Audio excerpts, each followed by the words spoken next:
کلوا اشربوا آیت نمبر 187 ہے، اور اس کا ایک حصہ ہم نے آپ کے سامنے پڑھا ہے،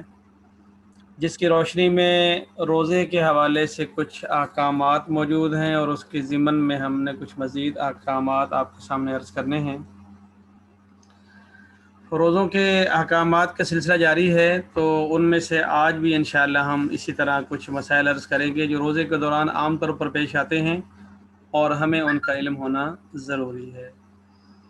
تو کل ہم نے کچھ چیزیں ایسی ذکر کی تھیں جن سے روزہ نہیں ٹوٹتا، اور کچھ ایسی ذکر کی تھی جن سے روزہ ٹوٹ جاتا ہے، تو آج بھی انشاءاللہ کچھ اسی طرح کے مسائل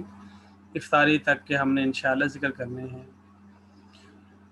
تو روزے کے حالات میں ایک مسئلہ عام طور پر بعض ہماری بہنوں کو یہ پیش آتا ہے کہ ان کے کبھی معصوم دودھ پیتے بچے ہوتے ہیں، تو ان کا یہ سوال ہوتا ہے کہ میرا معصوم بچہ اگر دودھ پیے مجھ سے تو اس کا روزے پر کیا فرق پڑے گا؟ اس کا جواب یہ ہے کہ جو کہ معصوم بچہ دودھ پیتا ہو ماں کا، تو ماں کو اس پر دودھ پلانا لازم ہے، اور بچے کے دودھ پینے سے روزے کو فرق نہیں پڑتا۔ البتہ بعض مخصوص حالات ایسے ہیں کہ ماں کی صحت کمزور ہوتی ہے، جس کی بنا پر اس کے لیے روزہ رکھنا اور اس کے ساتھ ساتھ اپنے معصوم کو دودھ پلانا بیک وقت دو کام ممکن نہیں ہوتے۔ تو ایسی حالت میں اگر خدا نخواستہ یہ کیفیت ہو کہ ماں دودھ پلاتی ہے تو ماں کی جان کو خطرہ ہے، اور اگر دودھ نہیں پلاتی تو بچے کی جان کو خطرہ ہے، تو ایسی حالت میں کسی ماہر اور دیندار ڈاکٹر سے مشورہ کر کے صورتحال بتا کر اگر اس کی رائے یہ ہو کہ روزہ رکھنے کی حالت میں بچے کی جان کو خطرہ ہے، تو اس صورت میں پھر گنجائش ہوگی ماں کے لیے کہ وہ بچے کی جان بچانے کی خاطر روزہ فی الحال موقوف کر دے اور بعد میں اس روزے کی قضا رکھ لے۔ لیکن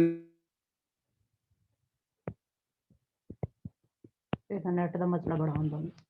ساڑیاں ہوئی سے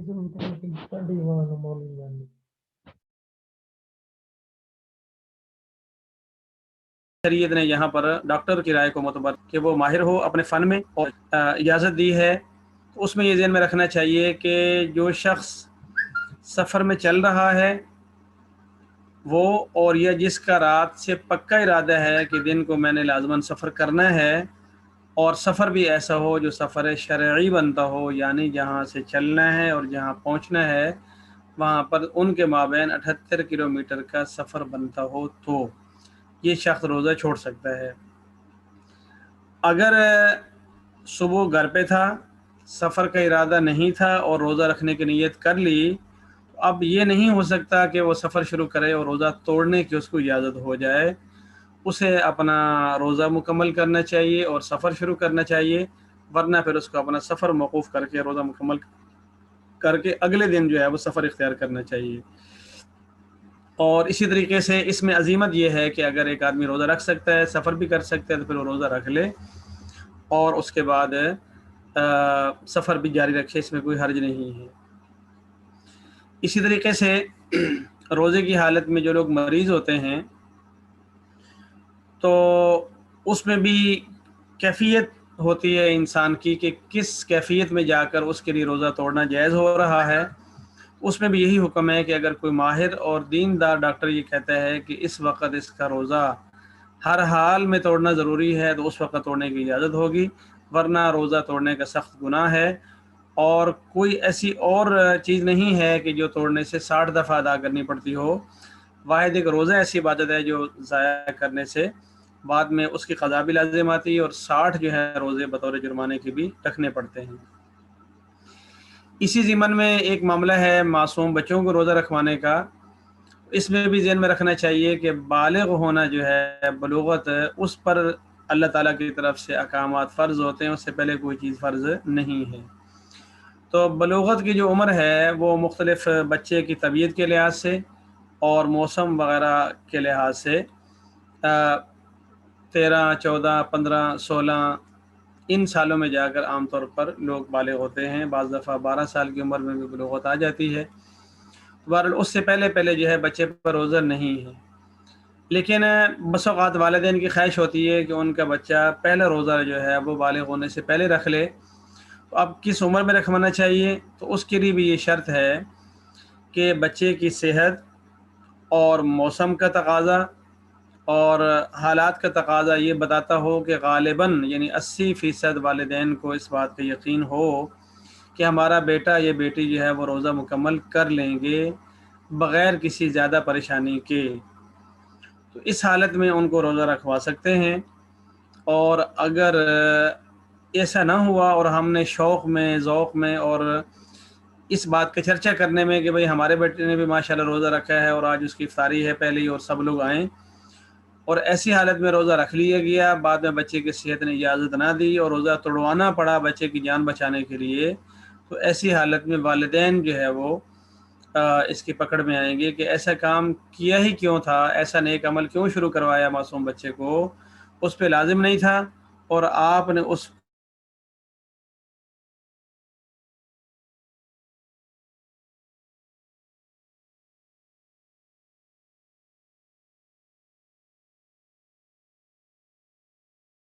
کا باعث بنے۔ اس لیے اس کے لیے کچھ نہیں کہا جا سکتا۔ بعض ماشاءاللہ سمجھدار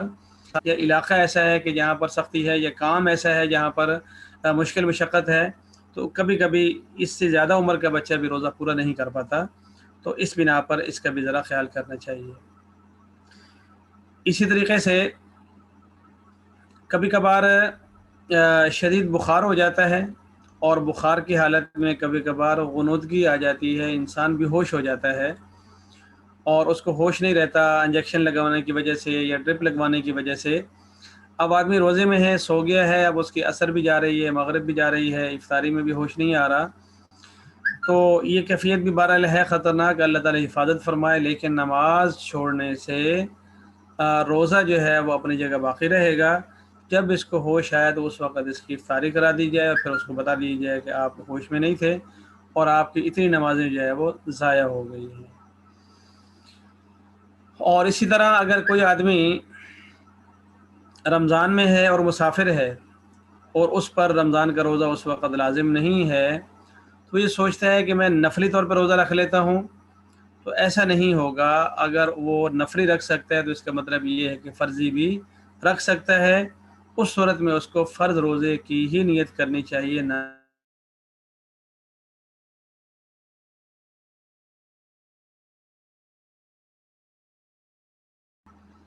اسی طریقے سے کبھی کبھار گھر میں یہ ضرورت پیش آ جاتی ہے، قرآن نے لکھا ہے کہ کوئی ایسا خاتون بیچاری جس کا شوہر بہت ظالم ہو اور اس کی ذرا سے نمک مرچ کم ہونے سے اس کو شدید مار کا یا ڈانٹ کا یا سزا کا خطرہ ہو، تو محض زبان پہ چیز رکھ کر اور فوراً تھوک دینے کی اس کو تھوڑی سی اجازت ہے، لیکن شرط یہ ہے کہ شوہر اس طرح کا ہو، ورنہ عام حالات میں نہ شوہروں کو ایسا ہونا چاہیے اور نہ بیویوں کو جو ہے وہ اس طرح ہونا چاہیے۔ انہیں بتانا چاہیے کہ بھئی میرا روزہ ہے اور روزے میں تقریباً اندازے سے چیزیں ہوتی ہیں اور یہ ہو جاتی ہیں، اگر تھوڑا بہت کمی بیشی ہو جائے تو آپ اس کو گوارا کریں۔ تو وہ جو کیفیت ہے کہ زبان پہ رکھا اور فوراً تھوک دیا، اس کے لیے بھی تھوڑی سمجھداری کی اور حکمت عملی کی ضرورت ہے۔ ایسا نہ ہو کہ ہم تھوڑا سا چکھ کر پھر اس کو نگل بھی جائیں، اس صورت میں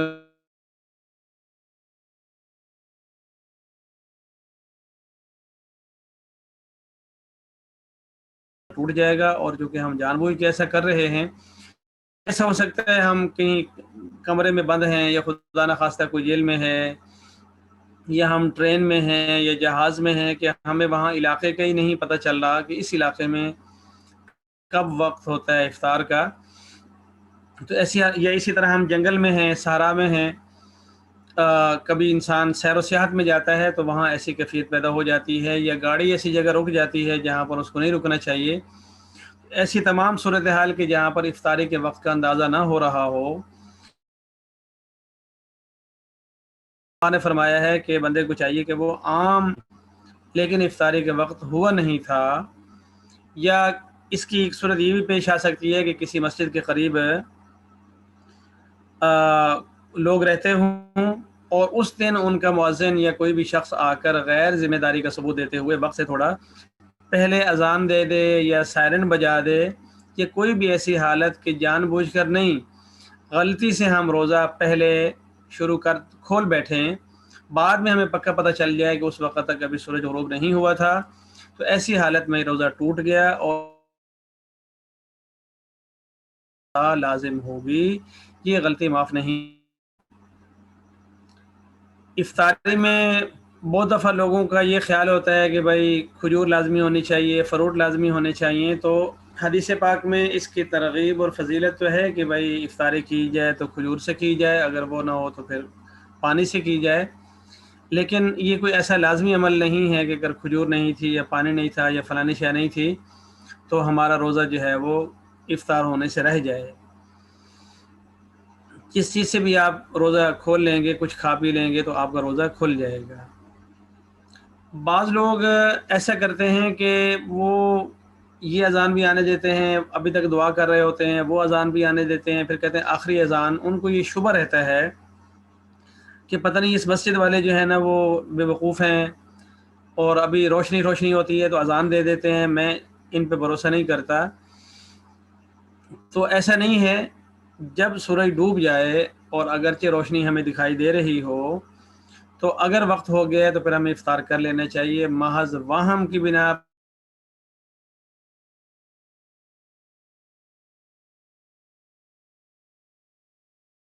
عام حالات میں اس کی ضرورت نہیں ہے۔ احادیث میں آپ صلی اللہ علیہ وسلم صحابی کی نظر میں اس وقت ابھی ان کو لگتا تھا کہ شاید دن کھڑا ہے، لیکن آپ صلی اللہ علیہ وسلم فرما رہے تھے کہ روشنی کو نہ دیکھو، سورج ڈوبنے کو دیکھو۔ تو کبھی کبھار ایسا ہوتا ہے کہ اگر ہمارے افق پر ہلکا سا بادل ہو اور بادل کے اس پار سورج ہو تو وہ بادل چمک کر مغرب کے افق پر ایسا ایک شاندار منظر دے رہا ہوتا ہے کہ جس کے اندر ہمیں وہ سرخ رنگ کے چمکتے ہوئے سائڈ نظر آتی ہے اور ہمیں لگتا ہے کہ ابھی تو دھوپ ہے، لیکن اگر وہ اس وقت سورج ڈوب گیا ہے اور ہمیں دھوپ لگ رہی ہو تو وہ اس ڈوبے ہوئے سورج کی عکاسی ہوگی، سورج کے کھڑے ہونے کی نشانی نہیں ہوگی۔ تو بعض دفعہ شاید آپ کو بھی کبھی تجربہ ہوا ہو کہ ایسا ہو جاتا ہے کہ اگر پورے افق پہ بادل چھایا ہوا ہو تو کیفیت اور ہوتی ہے، اگر مغربی افق پر باقی آسمان خالی ہو تو پھر ایک روشنی اور طرح کی ہوتی ہے۔ اور اسی طریقے سے کبھی ایسا بھی ہو سکتا ہے کہ ہم کہیں سفر میں ہیں، راستے میں ہیں، ہمارے پاس کچھ افطاری کے ہی نہیں ہے۔ فرض کر لیں کبھی کبھی ہم بس میں بیٹھے ہوتے ہیں یا ٹرین میں سفر کر رہے ہوتے ہیں تو کافی لوگوں کو روزہ نہیں ہوتا، کچھ کو روزہ ہوتا ہے۔ تو جس کو روزہ ہے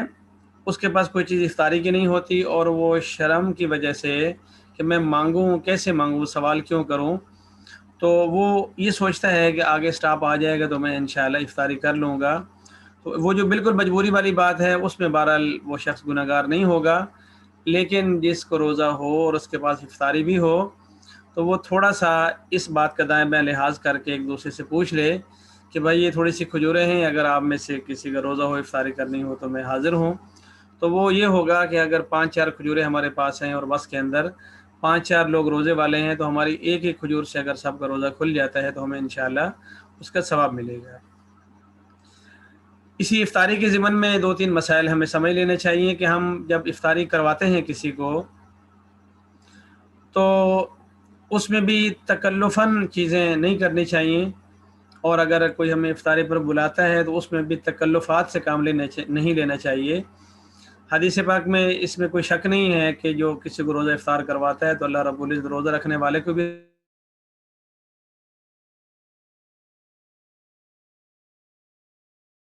آتا ہے۔ ہم کہاں سے افطاری کروائیں؟ افطاری کرنے والوں کو یہ خیال کرنا چاہیے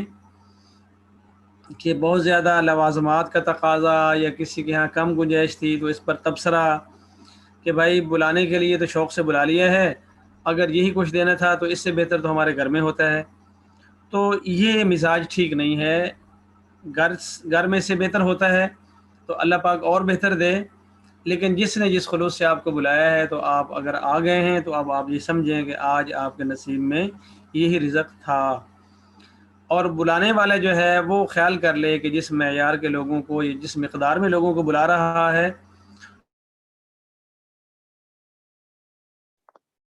موافق ان کے لیے مناسب انتظام کرے تو اچھا رہے گا. اور اگر لیکن اس دعوت میں عیب نکالنا جو ہے وہ ٹھیک نہیں ہوتا. جیسے میں نے افطاری کے حوالے سے بات کی کہ افطاری کرانے والے کو بھی خیال کرنا چاہیے اور افطاری پر آنے والے کو بھی خیال کرنا چاہیے.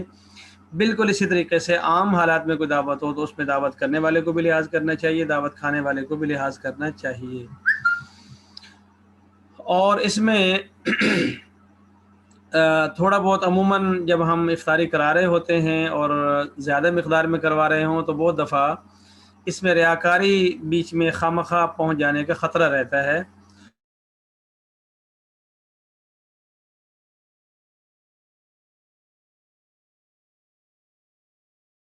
کریں کہ میں نے افطاری کرانی ہے تو اس دن بھی توبہ فرما لے اور اعوذ باللہ من الشیطان الرجیم پڑھے. پھر جس دن افطاری کر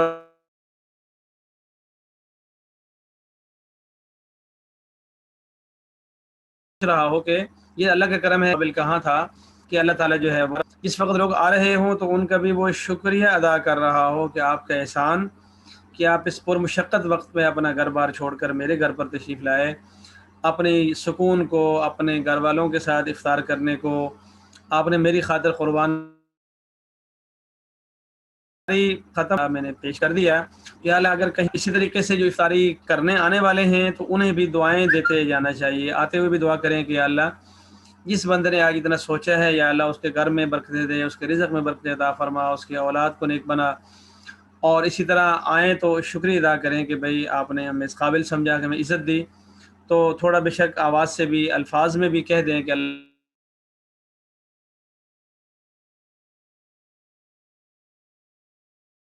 آپ کا دسترخوان وسیع رزق عطا فرمائے. تو ہم اور افطاری اس سے بچ کر جو ہے نا, اسی طریقے سے ہمیں سے جو بھائی ہمارے مسجدوں میں جا کر کبھی اعتکاف کی حالت میں یا عمومی حالات میں مسجد جا کر افطاری وغیرہ کرتے ہیں تو اس میں ذہن میں رکھیں کہ مسجد جو ہے وہ کھانے پینے کی یا گفتگو کی ان چیزوں کی جگہ نہیں ہے. مطلب مسجد ہے, ہوٹل نہیں ہے, یہ ذہن میں رکھیں. لیکن مجبوراً اگر مسجد میں افطاری کی جا سکتی ہو یا اللہ جب تک میں مسجد میں ہوں میں اعتکاف میں بہت کھا پی سکتا ہے, پورا اہتمام کریں کہ کھانے کے ذرات جو ہیں وہ مسجد کے اندر نہ گریں اور کسی بھی وجہ سے مسجد جو ہے وہ ملوث نہ ہو, خراب نہ ہو. اور اسی ضمن میں ایک مسئلہ یہ بھی ہے کہ کبھی کبھار مسجد میں کھانا گر جاتا ہے, ضائع ہو جاتا ہے, تو بعد میں چونٹیاں اور یہ ساری چیزیں کا اندیشہ ہوتا ہے. تو جان بوجھ کر کھانا گرانا یا ضائع کرنا تو ناقدری ہے کھانے کی اور گناہ ہے. لیکن کچھ ایسا ہو جائے جو توبہ استغفار کے ساتھ پھر بعد میں صفائی کا بھی اہتمام کریں اور اس کے ساتھ ساتھ جو ہے وہ تھوڑا سا اعلان کر دینے میں, کہہ دینے میں بھی کوئی حرج نہیں ہے کہ آپ حضرات مسجد میں موجود ہیں, لہٰذا کھاتے پیتے ہوئے مسجد کے تقدس کا لحاظ کریں, تو انشاءاللہ اس میں کوئی حرج نہیں ہے. اسی طریقے سے افطاری میں کبھی کبھار ایسا ہوتا ہے کہ ہم کوئی چیز افطاری کے لیے گھروں میں بیچتے ہیں یا کسی کے گھروں سے کوئی چیز افطاری کے لیے ہمارے گھر آتی ہے, تو عام طور پر ہم یہ سوچتے ہیں کہ ان کی کھجوریں کم قیمتی ہیں یعنی سستی ہیں, ہمارے گھر والے کھجوریں ذرا بہتر ہیں, ان کے چاول جو ہیں وہ سادہ بنے ہوئے ہیں, چنے والے بنے ہوئے ہیں, ہمارے اچھے بنے ہوئے ہیں. تو نہیں, ایسا خیال نہ کیا کریں. اگر اسی طرح کی چیزیں آپ کے پاس بھی موجود ہیں تو آپ ایک تو یہ کریں کہ اگر کئی گھروں سے کچھ چیزیں آئی ہوئی ہیں تو تھوڑی تھوڑی آپ ہر چیز افطاری میں شامل کر لیں, استعمال کریں. اور اسی طرح اگر آپ اس آغاز اسی سے کر سکتے ہیں تو اس سے کر لیں. اس کا یہ فائدہ ہوگا کہ اگر اس شخص نے اپنے دل میں سوچ کر آپ کو افطاری کرائی ہے تاکہ آپ کے روزے کا ثواب اس کو ملے, تو آپ کا ثواب تو کہیں اپنے گھر کی کھجوریں بعد میں کھا لیں. چاول کے دانے کے بدلے میں یا اللہ اس کے رزق میں, علم میں, عمر میں برکتیں عطا فرما. تو انشاءاللہ یہ اللہ تو جان رہا ہے کہ آپ کے دل میں کتنا خلوص ہے, تو جو دعا آپ اس کے چاولوں کے دانوں پر کریں گے وہ ساری دعائیں اللہ تعالیٰ میں قبول کر لے گا. اور یہ ہمارے تعلق قبول کر لینی چاہیے, وہ اللہ کے نام کی ہوتی ہے, اللہ کی طرف سے ہوتی ہے, اس میں اپنی بغض دشمنی لڑائی کو خیال میں نہ لائیں. اسی طرح ہم بعض اوقات بعض رشتہ داروں سے لڑے ہوئے ہیں اور ہم افطاری کروا رہے ہیں, تو ایسے میں پھر ہم اگر اعلان کر رہے ہیں یا دعوت دے رہے ہیں یا محلے میں گلی میں تقسیم کر رہے ہیں, تو تقسیم کرنے والے کو یہ نہ کہیں کہ فلانا گھر چھوڑ کر اسے اگلے میں دینا ہے. نہیں, یہ خیرات ہے اللہ کے نام کی ہے, تو آپ بھیج دیں، وہ قبول کر لیں تو بسم اللہ، نہ قبول کریں تو کوئی بات نہیں ہے۔ اس طرح کے معاملات کے اندر اپنی ذاتیات کو بھی نہیں لانا چاہیے، اور نہ ہی ذاتیات کی وجہ سے چیزوں کو ٹھکرانا چاہیے۔ اللہ بھی اس کو پسند نہیں کرتا، اور اللہ کے نام کی چیز میں اگر ہم اپنی ذات کو لے کر آئیں گے تو یہ بھی اچھا نہیں ہوگا۔ یہ بات میں اس لیے کہہ رہا ہوں کہ ہم بہت ساری چیزیں محسوس کرتے ہیں اپنے ماحول میں، برادری میں، علاقے میں۔ یہی معاملہ قربانی وغیرہ کے گوشت کا بھی ہے، لینے کا بھی اور دینے کا بھی۔ تو یہ جہاں اللہ کا نام بیچ میں آ جائے تو تھوڑا سا ہمیں صبر اور تحمل سے کام لینا چاہیے، اور حکمت عملی کا ثبوت دیتے ہوئے اس کو اسی طرح کرنا چاہیے جیسا کہ کرنے کا حق ہے۔ تو بہرحال اللہ تعالی ہمیں دین کی سمجھ عطا فرمائے۔ یہ میں نے کچھ مختصراً روزے کے مسائل آپ کے سامنے عرض کیے ہیں، اور گئی ہیں جن کے اندر کرنا۔ اسی میں ایک بات آ گئی اور ذہن میں کہ یہ ہم پیسٹ کرتے ہیں، ٹوتھ پیسٹ، تو پہلے بھی ضمناً تھوڑا سا عرض کیا تھا کہ خالی برش جو ہے وہ آپ آرام سے مار سکتے ہیں، اس میں کوئی حرج نہیں، اور اگر بہت زیادہ ضرورت ہو تو تھوڑا سا پیسٹ لگا کر آپ کر سکتے ہیں، اور پھر اس کو کلی کر دیں۔ فقہاء نے اس کو ناپسندیدہ اور مکروہ تنزیہ میں شمار کیا ہے۔ اگر کوئی کرے گا تو وہ سخت گنہگار نہیں ہوگا، لیکن ضرورت دیکھ کر کوشش کر لے کہ خالی برش کر لے، پھر شام کو افطاری کر کے صحیح والا پیسٹ کے ساتھ جو ہے وہ دانتوں کو صاف کر سکتا ہے۔ تو مسواک کا بہرحال اہتمام کرنا چاہیے، اس میں کوئی شک نہیں۔ اور اگر ہم عام حالات میں مسواک کا اہتمام نہیں کر سکے تو روزوں کی حالت میں ہم عام طور پر مسواک لے لیں، تاکہ ہماری زندگی کے چند دن جو ہے نا وہ مسواک والی سنت بھی پابندی سے ادا کر لیں۔ اللہ تعالی ہمیں سنتوں پر عمل کرنے کی توفیق عطا فرمائے۔ تو کل انشاءاللہ ہم جو باقی روزے ہیں، کفارے کا روزہ ہے، اسی طریقے سے منت کا روزہ ہے، نفلی روزہ ہے، سنت روزہ ہے، اس پر تھوڑی انشاءاللہ بات کریں گے۔ اب اگر کسی نے کوئی آج کی گفتگو سے متعلقہ سوال کرنا ہے تو وہ کر سکتا ہے۔